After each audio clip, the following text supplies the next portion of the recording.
Чиркей, чабалекей жана жылан жөнүндө жомок.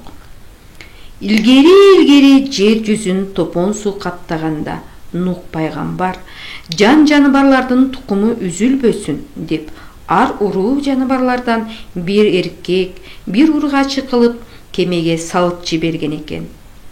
Күндөрдүн биринде кемеде тешик пайда болуп, суу кемеге кире баштайт. Көрсө аны чычкан тешиптир. Нух пайгамбардын айласы кетип, ким бул тешиктен суу өткөрбөй жаап тура алат деп жар чакырат. Мен суу киргизбей кармап турам, дейт жылан.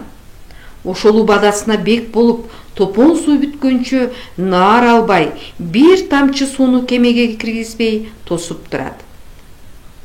Алар акыры кургакка чыгышат. Нух пайгамбар жыландын эмгегине ыраазы болуп чакыртат. Жылан, сага ыраазымын. Эмгегиңе кандай акы аласың? Деп сурайт. Дүйнөдө эмне таттуу болсо, ошону аламын, дейт жылан.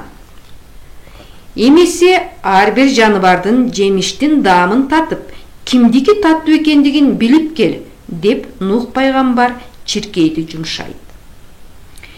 Чиркей бүт ааламды кыдырып, жан жаныбарлардын, өсүмдүктөрдүн даамын татып, кайра келе жатканда анын алдынан чабалекей тосуп чыгат. Чиркейим, эмненин даамы таттуу экен? Деп сурайт. Баарынан адамдын каны таттуу экен, дейт чиркей. Тилиң кандай болуп калыптыр? Таттуу дамга кандай болгонун көрөйүнчү? Тилиңди бери сунсаң, дейт чабалекей. Чиркей тилин суна бергенде, анын тилин сууру алып, чиркей менен Нух пайгамбарга чогуу учуп барат. Кана чиркейим, эмненин даамы таттуу экен? Деп Нух пайгамбар чиркейден сураганда, ал кыңк этип эч нерсе айта албай коет.